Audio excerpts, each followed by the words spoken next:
بسم اللہ الرحمن الرحیم نحمدہ ونصلی علی رسولہ الکریم اما بعد۔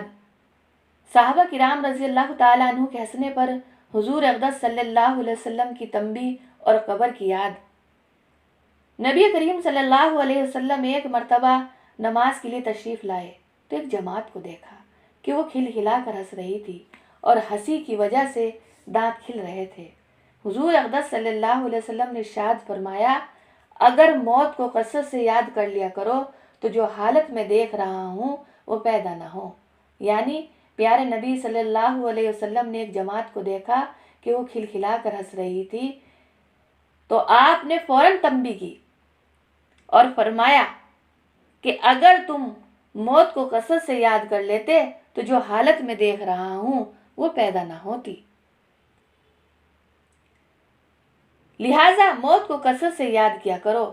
قبر پر کوئی دن ایسا نہیں گزرتا جس میں وہ یہ آواز نہ دیتی ہو کہ میں بیگانگی کا گھر ہوں، تنہائی کا گھر ہوں، مٹی کا گھر ہوں، کیڑوں کا گھر ہوں۔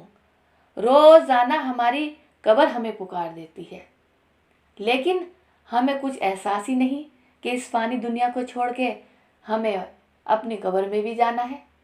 ہم تو صرف دنیا کی لذتوں میں اور اس کی ہرس میں لگ رہے ہیں، اس کی چاہت میں لگ رہے ہیں۔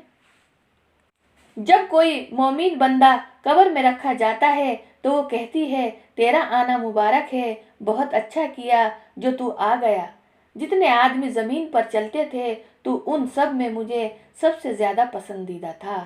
آج جب تو میرے پاس آیا ہے تو میرے بہترین سلوک کو دیکھے گا۔ اس کے بعد وہ قبر جہاں تک مردے کی نظر پہنچ سکے وہاں تک وسیع ہو جاتی ہے اور ایک دروازہ اس میں جنت کا کھل جاتا ہے، جس سے وہاں کی ہوائیں اور خوشبوئیں اس کو آتی رہتی ہیں۔ سبحان اللہ! وہ کس کا استقبال کر رہی ہے؟ وہ مومن بندے کا استقبال کر رہی ہے قبر، جس نے اپنی ساری زندگی اللہ کے قانون کو پورا کرنے میں لگا دی۔ اس کا استقبال قبر کر رہی ہے اس شخص کا۔ اور جب کوئی بدکار قبر میں رکھا جاتا ہے تو وہ کہتی ہے، تیرا آنا نامبارک ہے، برا کیا جو تو آیا۔ زمین پر جتنے آدمی چلتے تھے ان سب میں مجھ کو تجھ ہی سے زیادہ نفرت تھی۔ آج جب تو میرے حوالے ہوا ہے تو میرے برتاؤ کو بھی دیکھے گا۔ اس کے بعد وہ اس طرح سے اس کو دباتی ہے کہ پسلیاں آپس میں ایک دوسرے میں گھس جاتی ہیں اور 70 اژدھا اس پر مسلط ہو جاتے ہیں۔ اللہ ہم سب کی حفاظت فرمائے۔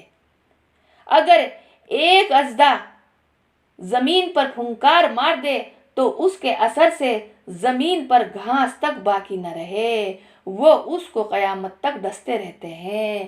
اللہ ہر انسان کی، ہر امتی کی اللہ ایسے حشر سے حفاظت فرمائے۔ اس کے بعد حضور اقدس صلی اللہ علیہ وسلم نے ارشاد فرمایا، یا جنت کا ایک باغ ہے یا جہنم کا ایک گڑھا۔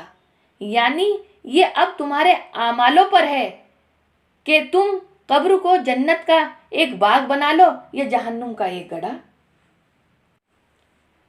اللہ کا خوف بڑی ضروری اور اہم چیز ہے۔ یہی وجہ ہے کہ حضور اقدس صلی اللہ علیہ وسلم اکثر گہری سوچ میں رہتے تھے اور موت کو یاد کرنا اس کے لیے مفید ہے۔